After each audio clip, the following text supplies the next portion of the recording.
My roommate said her period had started and asked if I had a spare tampon. I didn't lend her one. Instead, I stood right up in the middle of the lecture hall and shouted to the entire class, "Hey, Mindy's on her period and needs a tampon. Does anyone have one she can borrow?" In my previous life, I had been kind. I rummaged through my bag and handed her one. How was I to know that 3 days later, she would test positive for HIV and face expulsion? Choking back tears, she had told everyone, "I only borrowed one tampon from Chloe. The plastic wrapping was already torn open, but I didn't think much of it at the time. I don't know if she did it on purpose, but now I'm infected. My life is completely ruined." Dean Vance didn't even listen to my explanation. He suspended me on the spot and called the police, accusing me of intentionally transmitting an infectious disease. Not only did I lose my degree and my study abroad fellowship, I was doxxed and relentlessly cyberbullied on Instagram and TikTok, making it impossible to live a normal life. In the end, I jumped from a highway bridge, ending my own life. Only after my death did I find out that Mindy had been infected long before that day. She had been sleeping with multiple guys at the same time. Fearing expulsion once her test results leaked, she used me as a scapegoat. She also wanted to get me kicked out of school so she could steal my slot for the prestigious study abroad fellowship. In this life, I rejected you in front of the entire class. Let's see how you're going to pin your disease on me this time, Chloe. Are you out of your mind? Mindy stood up abruptly. More than 40 pairs of eyes in the lecture hall instantly locked onto her. She clutched her lower stomach, her eyes already pooling with tears. "If you didn't want to lend me one, you could have just said so. Did you really have to scream it out?" I capped my pen, my face completely expressionless. A period is a perfectly normal biological process. It's not something to be ashamed of. You were too shy to ask, so I was just helping you out. She was left completely speechless. Around us, some students ducked their heads to hide their snickers, while others muttered that I was being too blunt.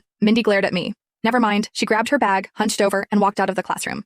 The next day, Mindy didn't show up for lectures. By the third day, she still hadn't returned to our suite. My other two suite mates, Haley and Jessica, were whispering in the common area. "What is actually going on with Mindy?" She said it's too private to talk about. In the afternoon, right after I stepped out of the library, my phone rang. It was Dean Vance. "Chloe, come to the student affairs office right now." When I arrived, Mindy was sitting on the couch, her face deathly pale, clutching a medical report in her hand. Dr. Cooper from the campus clinic was also there. Dean Vance sat behind his desk, his brow furrowed in a deep scowl. "Chloe, Mindy has raised a very serious accusation against you." Mindy looked up at me. Her eyes were red and swollen as if she had been crying all night. "Chloe, I didn't want to make a big deal out of this," she said, her voice trembling, "but I'm just so scared." Dean Vance slid the medical report across the desk. "Mindy got tested at the university hospital. She tested positive for an infection." He paused, adjusting his glasses. "She claims that a few days ago she borrowed a feminine hygiene product from you." I asked, "Did she actually borrow one?" Mindy burst into tears immediately. "You didn't lend me one in class that day, but you did the night before in our dorm. I asked you, and you grabbed one from your drawer. I saw the plastic packaging was slightly torn at the corner, but I didn't think much of it then." Dean Vance said in a stern voice, "Chloe, denying this won't help you. You must cooperate with the university and go to the clinic for a full panel test immediately. I never gave her anything. It's not up to you to decide whether you did or didn't." Dean Vance's voice grew heavier. "You live in the same suite, share a bathroom, and are close. For the safety of the other students, you must get tested right now." I looked him straight in the eye. "I refuse."